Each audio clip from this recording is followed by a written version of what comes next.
Hello guys, it's Neha. Welcome to my channel और Neha study club. सो जो new है मेरे चैनल पे उनको मैं बता दूं कि मैं सीरीज़ करा रही हूँ articles of Indian constitution.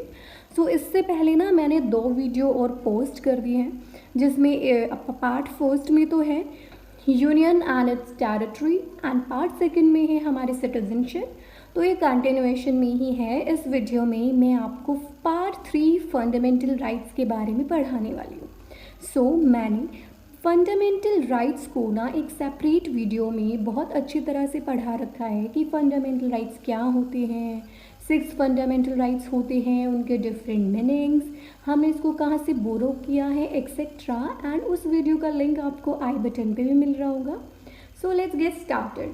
Fundamental rights जो हैं ये आर्टिकल 12 to 35 तक हैं, ठीक है। चलो स्टार्ट करते हैं आर्टिकल 12 से। जो आर्टिकल 12 है ना, ये हमें प्रोवाइड करता है डेफिनेशन, मतलब परिभाषा ऑफ द स्टेट की स्टेट क्या है।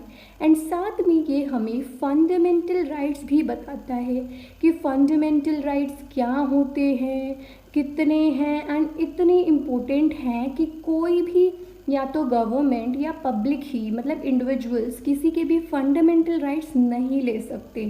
एंड ये इसीलिए बनाए हैं ताकि हर एक सिटीजन्स की लाइफ कंफर्टेबल एंड इजी हो सके, ठीक है। बट इसको ना कोई भी सस्पेंड नहीं कर सकता फंडामेंटल राइट्स को। बट हमारी हिस्ट्री में ना इन 1975 ड्यूरिंग एमरजेंसी इसको सस्पेंड कर दिया गया था। तो उस टाइम पे तो इसलिए किया उन्होंने, मतलब ये बोला कि बहुत प्रोटेस्ट हो रहा है, आर्म्ड रिबेलियन हो रहा है, बट ऐसा कुछ नहीं हो रहा था। एंड इसमें हम बात कर रहे हैं कि स्टेट क्या है। चलो इस पे आ जाते हैं। स्टेट है ना, हम बेटा गुजरात, दिल्ली, महाराष्ट्र इनकी बात नहीं कर रहे हैं इधर। स्टेट का मतलब क्या है? राज्य। इट्स मीन सेंट्रल गवर्नमेंट जो हमारे सेंट्रल लेवल पे होती है, स्टेट गवर्नमेंट जो स्टेट्स लेवल पे, एंड लोकल गवर्नमेंट जो लोकल लेवल पे होती है। एंड लोकल लेवल पे जैसे municipal corporation and council, rural area में अलग होती है, जैसे पंचायत होती है, एंड अर्बन में अलग। तो कैसी होती है लोकल गवर्नमेंट, ये भी मैंने आपको एक सेपरेट वीडियो में बता रखे हैं, आप आई बटन से देख सकते हैं। इसके बाद जो स्टेट है ना, वो क्या कर सकती है बेटा? वो लॉ बना सकती है किसी भी, अगर किसी के फंडामेंटल राइट्स को कोई वॉयलेट कर रहा है, ठीक है, तो ये उस पे लॉ बना सकती है। एंड ये किसी की भी राइट्स को छीन नहीं सकती। बस ये कैसे लॉ बनाती है कि मतलब पूरी कंट्री में डर बना रहे कि सब इसको फॉलो करें, एंड जिससे हमारी सोसाइटी बहुत अच्छे तरीके से चलती रहे, ठीक है। ऐसे ये आर्टिकल 12 पावर देती है इन तीनों गवर्नमेंट को। इसमें हम लेजिस्लेचर, एक्सिक्यूटिव एंड जुडिशरी भी तीनों लेवल्स की बात कर रहे हैं। तो ये पावर देती है कि ये लॉ बना सके। देखो, अगर ये लॉ नहीं बनाएगा तो जिसका जो मन करेगा वो करेगा। जैसे पब्लिक एरिया होते हैं जहाँ पे मतलब गवर्नमेंट बोल देती है कि वहाँ पे कोई घर वगैरह नहीं बनेगा, ऐसे तो कोई घर भी बना देगा, जिसका जो मन मर्जी करेगा। खुद गवर्नमेंट जो इसका मन करेगा कर सकता है ना। तो ऐसे ही हमारा इलेक्ट्रिक बोर्ड है, बना रखा है, जो मतलब बताएं हमारी कंट्री में कि कुछ एक्सपेक्ट्स हैं जिनको हमें फॉलो करना ही पड़ेगा। इससे फिर डर भी बना रहेगा एंड हम रूल्स एंड रेगुलेशंस को भी फॉलो करते रहेंगे। इसके बाद आता है हमारा आर्टिकल 13। आर्टिकल 13 ना बहुत ईजी है, चलो पढ़ते हैं। फिर इसमें क्या है? इसमें क्या है कि जो फंडामेंटल राइट्स हैं, जो लोग इस फंडामेंटल राइट को मतलब इसका वजूद ही हिला देता है, तो वो लॉ को हम रिमूव कर देंगे। वो लॉ क्या है? या तो वो इनकंसिस्टेंट हो या तो डेरोगेशन हो। इनका मतलब क्या है? डेरोगेशन का मतलब क्या है? अल्पीकरण। इसका मतलब ये है कि देखो भाई, जैसे आपके खुद के फंडामेंटल राइट्स है कि आप कुछ भी बोल सकते हैं, ऐसे ही दूसरे के फंडामेंटल राइट्स है कि भाई वो भी अपनी ज़िंदगी बिल्कुल आराम से जिए ना, मतलब किसी के दबाव में आके ना जिए। तो आप कुछ भी बोलेंगे वो सुन के थोड़ी लेगा ना। तो ऐसा ही है कि आप अपने फंडामेंटल राइट्स का यूज़ करें, बट वो किसी दूसरे के फंडामेंटल राइट्स को ना छीने। इसी को हम डेरोगेशन बोलते हैं। एंड इनकंसिस्टेंट, असंगत, मतलब आप देखें कि वे आप अपने फंडामेंटल राइट्स का यूज़ मतलब लिमिट्स में रह कर ही करें कि वो किसी और के राइट्स को हार्म ना करे, ठीक है। ऐसे फिर कॉन्स्टिट्यूशन ने बोला कि जब कॉन्स्टिट्यूशन बना 26 नवंबर 1941 में, उससे पहले भी हमारे बहुत सारे ऐसे लॉज हैं जो बने हैं जो मतलब हमारे फंडामेंटल राइट्स को अफेक्ट करते हैं। तो हमें ध्यान देना है उनको कि हम या तो रिमूव करें या पहले के कोई भी लॉ को हम फॉलो करें ही ना। पहले की बात करें ना, आपको पता हो तो पर्सनल लॉ में जो 3 तलाक है, वैसे तो देखो ये 3 तलाक का मतलब ये नहीं है कि तीनों ही तलाक हमारे इससे रिमूव हो गए। वैसे तो 3 टाइप्स के तलाक होते हैं, उसमें से एक तलाक जो मतलब 3 बार बोल देते हैं ना, तलाक तलाक तलाक, वो सस्पेंड हुआ है। तो यही बोला गया है कि मतलब ये क्या दर्शा रहा है, जनरली ये मैन पावर को ही दर्शा रहा है ना, कि जो मैन है, ठीक है, वो अपनी पावर दिखा रहे हैं कि वो 1 सेकंड में कुछ भी कर सकते हैं। वुमेन को यहाँ पे नीचे दिखाया जा रहा है कि उनके पास वो नहीं है। तो ऐसी कोई भी चीज़ होगी जो हमारे कॉन्स्टिट्यूशन या फंडामेंटल राइट्स को अफेक्ट करेगी, हम उसको चेंज कर सकते हैं। कॉन्स्टिट्यूशन ये बोलता है कि हम ये भी ध्यान देंगे कि इन फ्यूचर में हम ऐसा कोई लॉ ना बनाए जो हमारे फंडामेंटल राइट्स को अफेक्ट करे। सो चलो इसके बाद चलते हैं, आपको कुछ इंपॉर्टेंट इन्फॉर्मेशन बताती हूँ। क्या आपको पता है एट प्रेजेंट हमारे पास कितने फंडामेंटल राइट्स हैं? तो अब तो हमारे पास 6 राइट्स हैं, बट पहले हमारे पास 7 फंडामेंटल राइट्स थे। तो कौन सा एक है और मतलब क्या हुआ उसके साथ जो अब नहीं है? तो वो राइट है राइट टू प्रॉपर्टी, जिसको हमने रिमूव कर दिया फंडामेंटल राइट से 344th अमेंडमेंट एक्ट 1978। ठीक है। सो इसके बाद मैं आपको बताऊँ जो हमारे फंडामेंटल राइट्स है 6 मेन हैं, जैसे right to equality, right to freedom of religion etcetera, ऐसे 6 राइट्स हैं।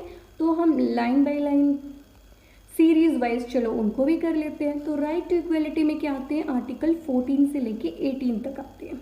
आर्टिकल 14 में क्या है? इसको हम बोलते हैं इक्वलिटी बिफोर लॉ।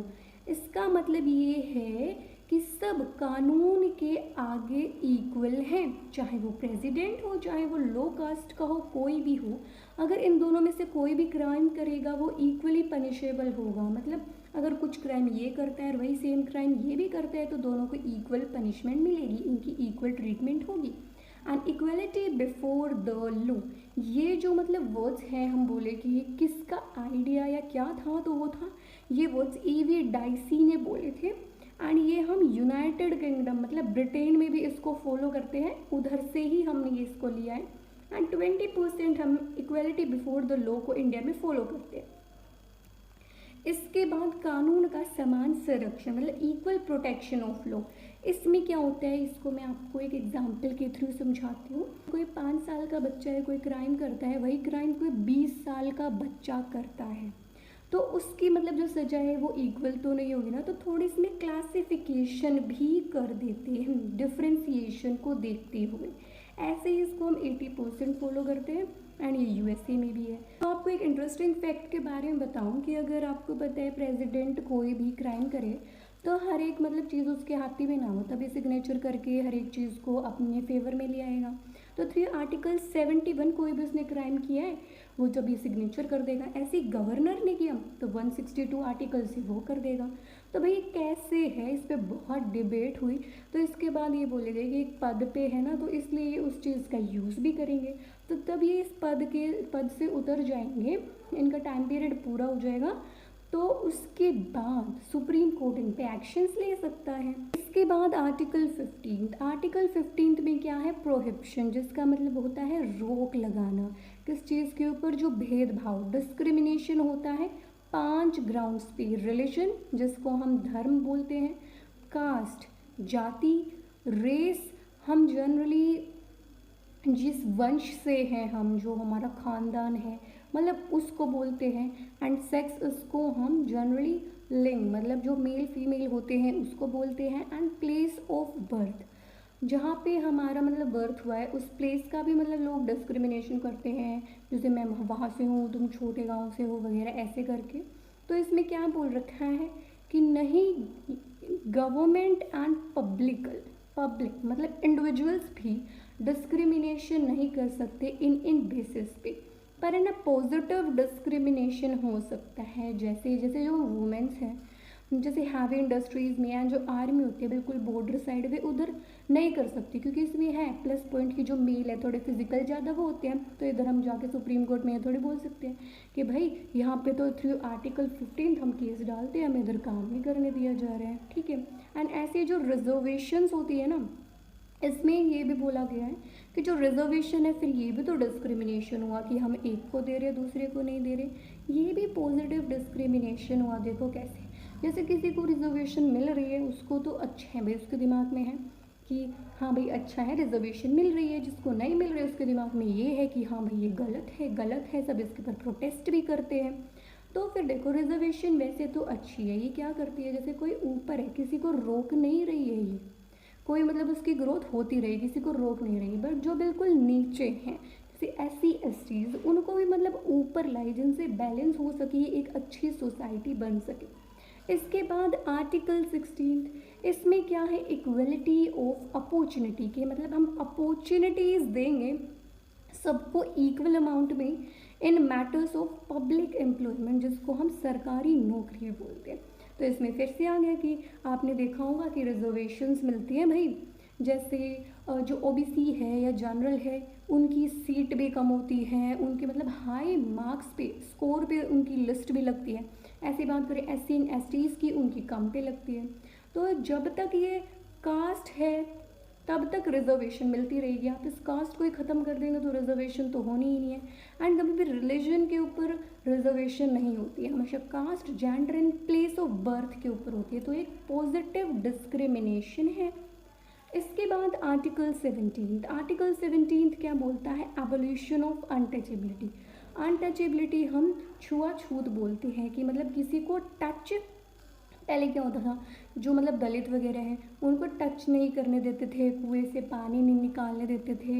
ऐसे ही बहुत है, मतलब अपने घर के आगे से भी नहीं जाने देते थे। जो राजा लोग होते थे दलित लोगों को, इनको अछूत मानते थे कि भाई टच मत करो हम गंदे हो जाएंगे।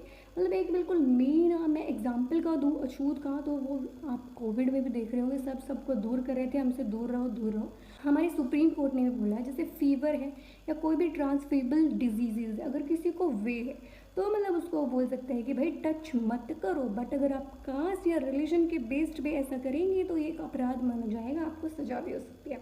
एंड रूरल एरिया में बहुत ज़्यादा है, अर्बन एरिया में तो किसके पास इतना टाइम है ये सब सोचने का, ये बहुत कम है, मतलब करते हैं बट कम है। एंड ये अपराध मतलब जनरली देखा गया था 1955 से लेके 89 तक ये बंद कर दिया गया था। इसके बाद आर्टिकल 18, एबोलिशन ऑफ टाइटल्स, मतलब टाइटल्स को रोक लगाना इनकी, जैसे महाराजा, सर, राय, बादशाह, इनकी रोक लगाना है। ऐसे हम फॉरेन कंट्री में जाते हैं, उधर से हमें कोई टाइटल दे दे कि नवाब ऐसे करके, तो वो भी नहीं चलेगा। बट ऐसे हम अगर बात करें कोई अवार्ड हमें फॉरेन कंट्री से मिला है तो हम उसको कर सकते हैं प्रेसिडेंट की कंसेंट से। तो देखो ये हम यूज़ क्यों नहीं करते, क्यों इस चीज़ पे रोक लगा रखी। जैसे आप किसी एक को राजा बोलते हैं तो एक तो नीचे हो गया ना, तो हम एक को सुपीरियर फील करा रहे हैं ना कि आप भाई बड़े हैं, तो ये तो फिर डिस्क्रिमिनेशन हो गया, फिर से इक्वल कहाँ रह गया बंदा। इसके बाद क्या है कि मतलब हम टाइटल्स ले सकते हैं, जैसे हमें कोई अवार्ड मिल रहा है पर उसके आगे हम सर वगैरह ना लगाएं, जैसे बादशाह आगे नाम करके ऐसे उसको कुछ पद्म भूषण वगैरह ये मिल रहे हो, तो ये गलत है। ऐसे ही एजुकेशन में जैसे प्रोफेसर डॉक्टर लगाते हैं, ये भी ठीक है।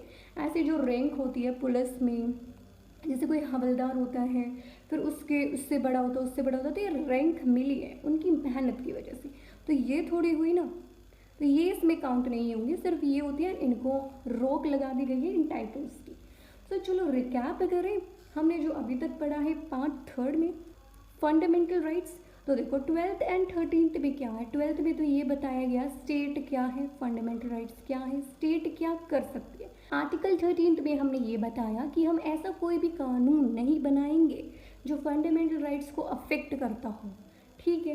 एंड फिर हम देखो आर्टिकल 14 से लेके 18 तक, इसमें हमने क्या किया, इक्वलिटी बिफोर लॉ, सब लोग के आगे समान है, चाहे प्रेसिडेंट हो या लोअर कास्ट का हो, डिस्क्रिमिनेशन नहीं होना चाहिए, अपॉर्चुनिटीज़ मिलनी चाहिए इक्वल, अनटचेबिलिटी को ख़त्म करो, टाइटल्स हटाओ। तो इन सब में आपको क्या दिख रहा है भाई, इक्वली तो हम ट्रीट कर रहे हैं ना सबको, तो यही हुआ राइट टू इक्वलिटी, ठीक है। तो here I and my video, and if you like my video Please like, share and subscribe. Hope you all had a good day. And if you want roll notes, you can please comment down on comment section.